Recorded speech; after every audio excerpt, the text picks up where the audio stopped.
नमस्कार साथियों, स्वागत है आप लोगों का अजय सर जी यूट्यूब चैनल पर। साथियों, कुछ लोगों ने जानना चाहा है कि आयकर आगणन प्रपत्र कैसे भरें।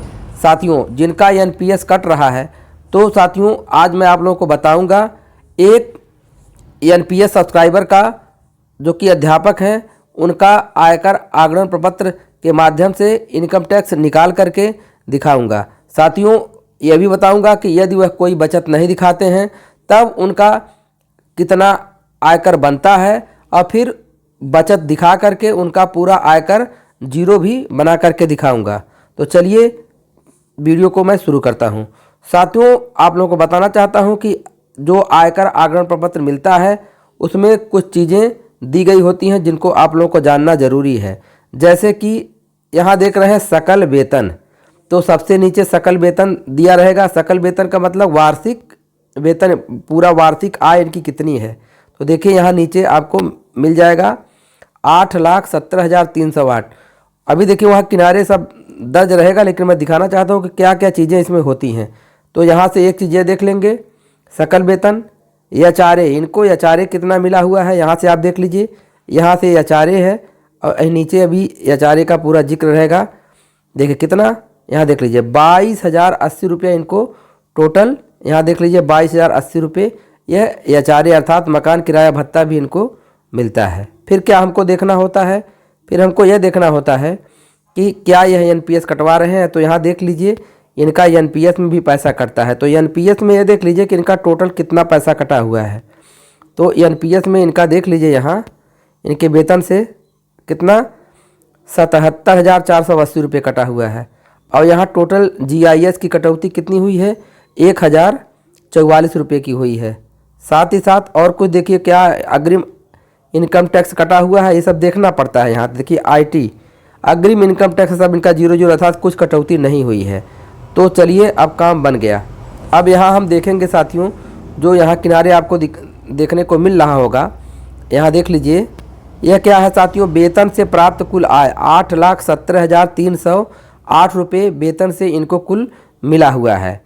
और साथियों आपको बताना चाहता हूं कि ये एनपीएस सब्सक्राइबर हैं, तो 14% इनको गवर्नमेंट ने अंशदान दिया हुआ है, जो कि कितना है यहाँ देख लीजिए 1,08,473 रुपये।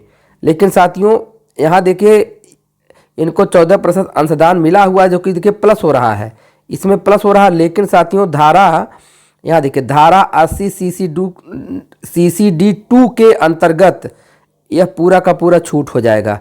अर्थात यहाँ प्लस अगर हो रहा है तो यहाँ माइनस हो जाएगा।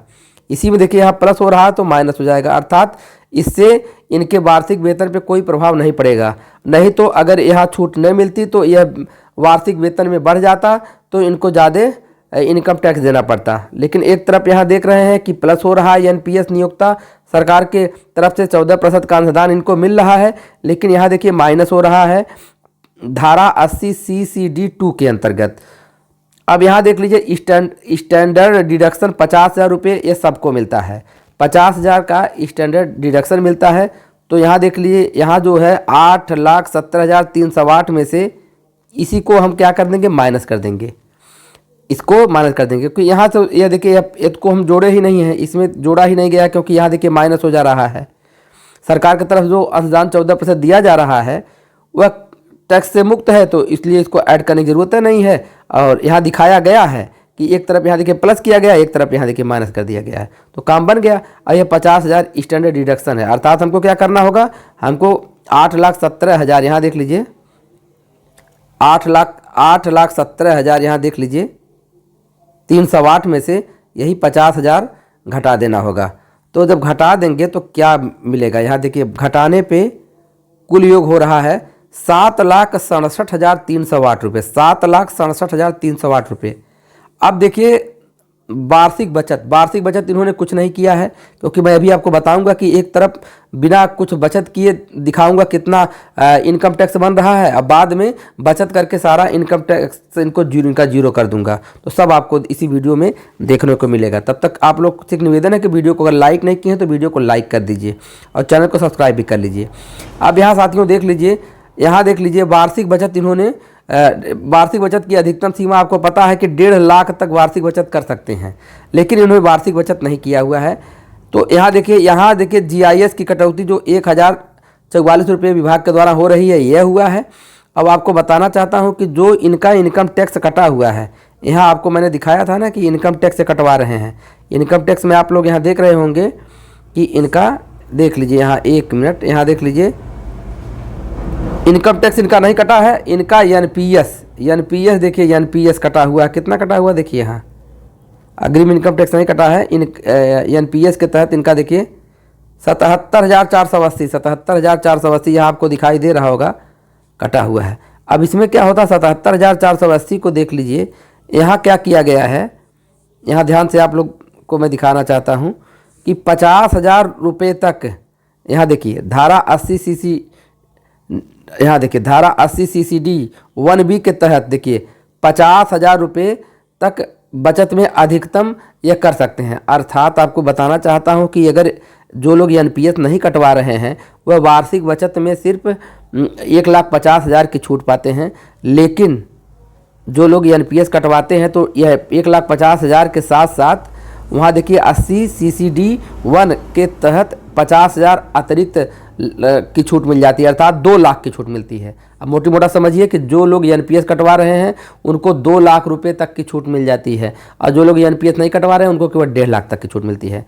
तो यहाँ देखिए उसी में से जो इनका कटा हुआ है एनपीएस, उसी में से देख लीजिए 50,000 वहाँ नीचे भर दिया गया है। यहाँ देखिए ये 50,000 यहाँ नीचे भर दिया गया है, और उसी में से यहाँ देखिए इनका 27,480 रुपये यहाँ हुआ। यहाँ देखिए धारा 80 CCD 1 के तहत अब 1,044 GIS कटौती हो रही है, अर्थात जो कटा हुआ है वही चीज़ यहाँ है। अभी इन्होंने कोई बचत नहीं किया हुआ, ठीक है।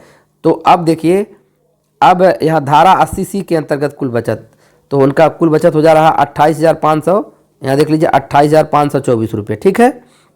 और यहाँ देखिए एनपीएस जो उनका कट रहा है, तो एनपीएस का एक भाग तो ऊपर मैंने यहाँ दिखाया है, एक भाग तो यहाँ देखिए ऊपर ही अग्रिम विभाग के द्वारा लिख के आ गया था, देखिए 27,480 रुपये, और फिर 50,000 रुपये यहाँ देखिए 50,000 रुपये यहाँ, ठीक है। अगर यहाँ फॉर्मेट में देखिए यहाँ लिख दिया गया था 50,000, ये जो बना करके दिए हैं उन्हीं के द्वारा, अगर ये न दिया होता तो टोटल इकट्ठे लिख दिया होता, कहीं कोई दिक्कत नहीं होती, अर्थात इसी को वहीं ऊपर ही लिख दिया गया होता। अब वार्षिक बचत की सीमा हम 2 लाख कर सकते हैं, तो फॉर्मेट के नाते ऐसा आपको बताया जा रहा है, ठीक है। तो इसे भ्रमित नहीं होइएगा। तो अब देखिए इनका क्या किया गया है, यहाँ देख लीजिए। अब टोटल कुल बचत इनका 78,524, क्यों से यह 50,000 ये हो जा रहा है, और साथ ही साथ यहाँ देखिए 28,524 ये धारा 80C के अंतर्गत जो बचत है, तो इसको जोड़ करके 78,524 रुपये कुल बचत हो रही है।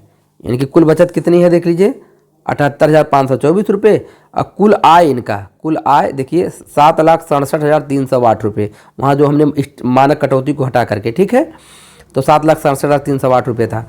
अब कुल कर योग आय आप क्या करेंगे, इसी में से इसको घटा देंगे। यहाँ देखिए 7,67,308 में से हम यहाँ घटा देंगे, किसको घटाएंगे, 78,524 को घटा देंगे, तो कुल कर योग आय इनका हो जाएगा, यहाँ देख लीजिए 6,88,784, 6,88,784 रुपये इनका देख लीजिए पूरा का पूरा यह क्या हो रहा है, यह कर योग आय हो रहा है। अर्थात इनको इतने पे क्या करना होगा साथियों, इनको इतने पे कर देना होगा, ठीक है। अब आपको क्या करना होगा साथियों, अब हम आयकर की गणना करेंगे। आयकर की गणना के लिए आप लोगों को यहाँ दिखाना चाहता हूँ कि यहाँ एक चीज़ आपको पता होगा आयकर की गणना में। यहाँ देखिए विकल्प 1 का हम प्रयोग करेंगे। विकल्प 1 में क्या कह रहा है कि 2.5 लाख रुपये तक शून्य कर, इनकम जो हो रही है कर योग आय जो है उसका 2.5 लाख रुपये पे कोई कर नहीं है, शून्य हो गया।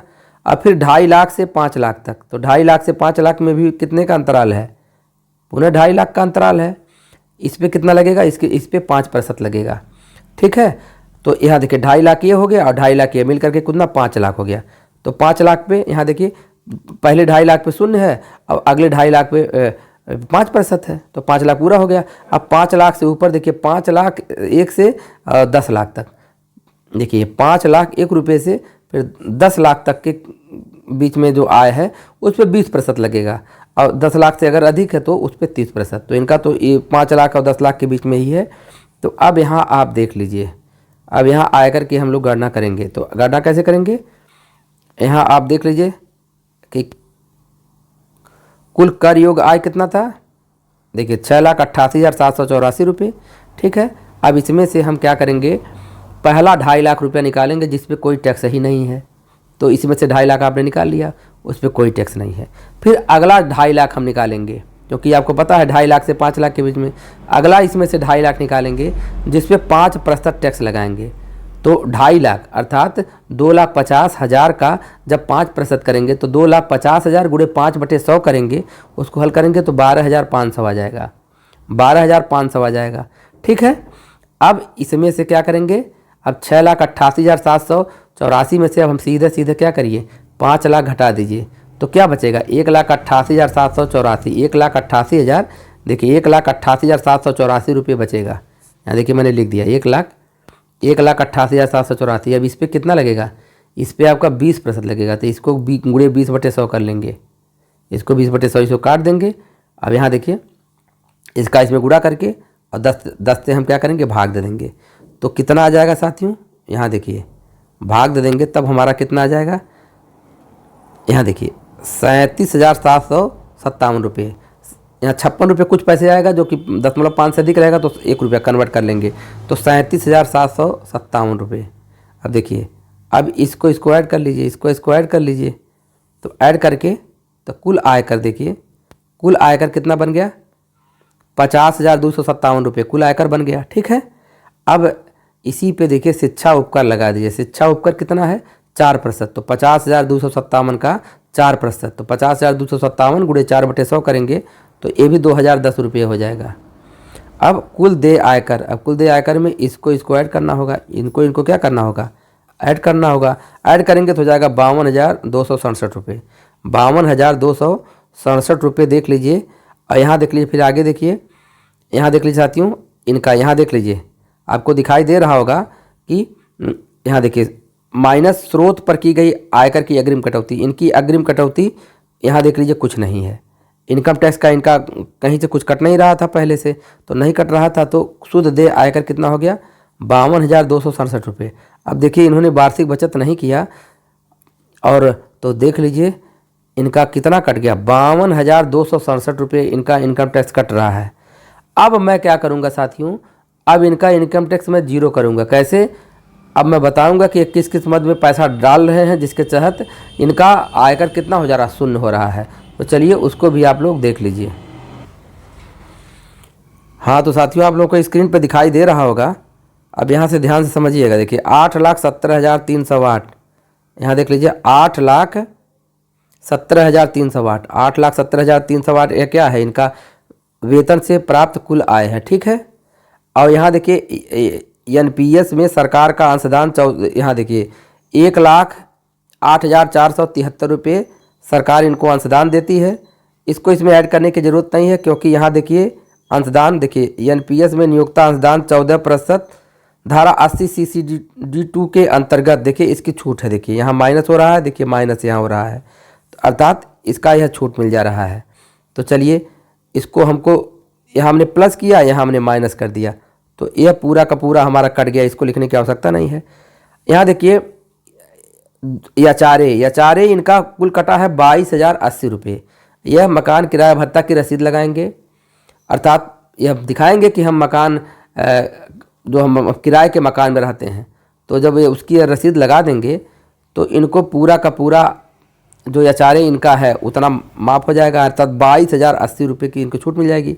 तो यहाँ देखिए 22,080 रुपये जो याचारे इनको मिला है उसको हमने यहाँ दिखा दिया। प्राप्त याचारे में अनुमान्य कटौती 22,080 रुपये, ये हो गया। स्टैंडर्ड डिडक्शन जो मानक कटौती 50,000 की है वो तो है ही इनके पास। यहाँ देखिए इन्होंने होम लोन लिया हुआ है, और आपको पता है कि गृह ऋण पर ब्याज अदायगी ये भी देखिए छूट है। तो इन्होंने होम लोन का जो ब्याज दिया हुआ लगभग 50,000 रुपया इन्होंने ब्याज दे दिया है। अब यहाँ यह तीनों जुड़ेंगे, यह है और यह और यह है। एक बार फिर इसको थोड़ा सा स्पष्ट मैं कर दूं। देखिए यह है और यह है और यह तीनों जुड़ जाएगा और जुड़ करके किस में से घटाएगा, 8,70,308 में से घटा देंगे।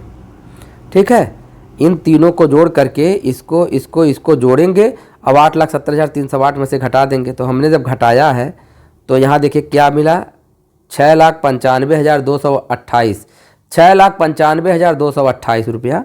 यहाँ देख लीजिए यह कुल योग हो गया। अब आइए वार्षिक बचत में आ जाइए। तो वार्षिक बचत में यहाँ देख लीजिए, ये देखिए इनका एनपीएस वाला है जो 50,000 से ऊपर था, उसको देखिए इन्होंने 80 CCD1 के तहत यहाँ देखिए वार्षिक बचत में दिखाया है। तो 27,480 रुपया ये हो गया। GIS की कटौती इनकी 1,044 रुपया यह हुआ है। और जीवन बीमा इन्होंने 71,476 रुपया जीवन बीमा में डाल दिया है। और PPF अकाउंट में भी इन्होंने 50,000 डाल दिया है। ठीक है, अब इतना डालने पे इनका देख लीजिए यहाँ, और कहीं इन्होंने किसी मद में नहीं खर्चा किया है। तो यहाँ देखिए 1,50,000 धारा 80C के अंतर्गत कुल बचत इन्होंने 1.5 लाख कर दिया। अर्थात 1.5 लाख की छूट मिलती है वार्षिक बचत में और 1.5 लाख कर दिया। अगर इससे अधिक हो जाए तब भी 1,50,000 की ही छूट मिलेगी। आपको पता है कि धारा 80C के अंतर्गत केवल 1.5 लाख तक की ही छूट मिलती है। भले ही आप 1.5 लाख से अधिक 2 लाख 2.5 लाख अपना बचत कर दीजिए, उससे मतलब नहीं। तो घटेगा कितना, 1.5 लाख। तो इन्होंने 1.5 लाख ही किया है। चलिए ठीक है, अब आगे देख लीजिए यहाँ NPS कटवाते हैं, इसलिए 80 CCD1 के तहत इनको 50,000 रुपया तक की और छूट मिल जाता है। तो इनकी कुल बचत हो जा रही है कितना, 2 लाख।